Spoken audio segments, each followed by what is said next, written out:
اوپر اٹھا لیا. یہ عیسیٰ علیہ السلام کی معراج تھی. کوہ طور پر حضرت موسیٰ سے کلام کیا, کوہ طور پر حضرت موسیٰ سے کلام کیا, تورات عطا فرمائی, یہ موسیٰ کی معراج ہے. حضرت نوح علیہ السلام کو اللہ نے نجات عطا فرمائی, یہ نوح کی معراج ہے. اللہ نے ہر نبی کو معراج عطا فرمائی ہے, اور تمام انبیاء میں جو افضل ہے ان کو ایسی معراج عطا فرمائی ہے کہ اے حبیب تمام انبیاء جو ہے ان کی معراج کا تعلق یا تو میرے کلام سے ہے یا تو میری مخلوق سے ہے, لیکن تیری معراج کا تعلق ایسا ہوگا جیسے تجھے بلا رہا ہوں ویسے میں نے کسی کو نہیں بلایا, جیسے تجھے میں عروج دے رہا ہوں میں نے کسی اور کو ایسا عروج نہیں دیا. اللہ کے حبیب صلی اللہ علیہ وآلہ وسلم اپنی بہن حضرت ابو طالب کی شہزادی ام ہانی کے گھر میں جلوہ افروز سو رہے ہیں.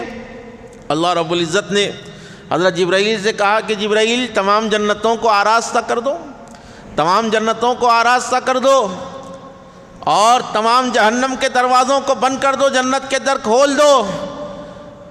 اسرائیل سے کہہ دو کہ آج کی رات کسی کی روح قبض نہ ہو. کہا کہ مولا کیا ہونے والا ہے؟ کہا کہ جبرائیل آج میں اسے بلا رہا ہوں عرش پر جس کے صدقے میں ساری کائنات کو پیدا فرمایا, اس ذات کو میں اپنے دیدار سے مشرف کرنے والا ہوں. حضرت جبرائیل علیہ السلام فرشتوں کے جماعت کے ساتھ زمین حرم پر اترتے ہیں, اب اللہ کے حبیب علیہ السلام کے حجرے کی طرف جا رہے ہیں, حجرے پاک کی طرف. دیکھا کہ نبی کریم علیہ السلام کا حجرے کا دروازہ بند ہے, سرکار کے حجرے مبارک کا دروازہ بند ہے اور حضور سو رہے ہیں. وہ نبی جو زندگی میں کوئی رات سوئے نہیں, وہ آج کیوں سو رہے ہیں؟ معلوم ہے کہ آج کوئی اٹھانے والا آنے والا ہے, معلوم ہے کہ آج کوئی فرمان لے کر جگانے آنے والا ہے. یہ ناز و نیاز ہے.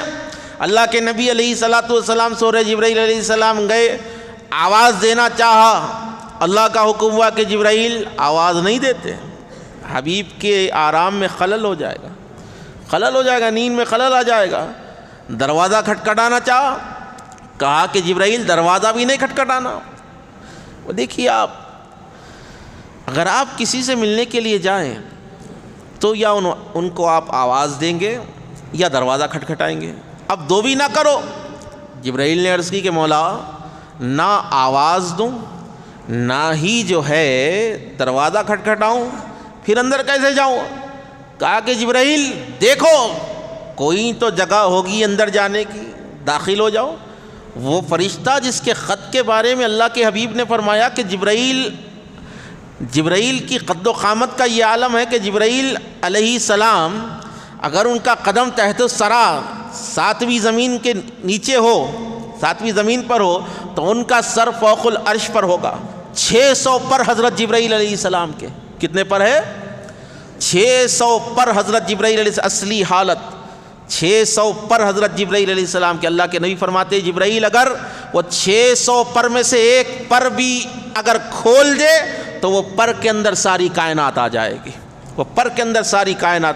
اتنا بڑا ہے کل فرشتہ میرے نبی کے دروازے پر کھڑا ہے اور حجرے کے چکر لگا رہا ہے کہ کوئی سوراخ تو دیکھ لو جہاں سے اندر جاؤں. دیکھا چھوٹا سا ایک سوراخ نظر آیا. کہا کہ مولا ایک چھوٹا سا سوراخ ہے. کہا کہ جبرائیل وہ سوراخ میں سے ہی اندر چلا جا, وہ سوراخ میں سے ہی اندر چلا جا. حضرت جبرائیل اندر گئے. پھر اللہ کے حبیب علیہ السلام آرام فرما رہے ہیں, سوچا کہ آواز دے دوں. کہا کہ جبرائیل آواز بھی نہیں, محبوب کے آرام میں خلل ہو جائے گا, محبوب کے آرام میں خلل ہو جائے گا.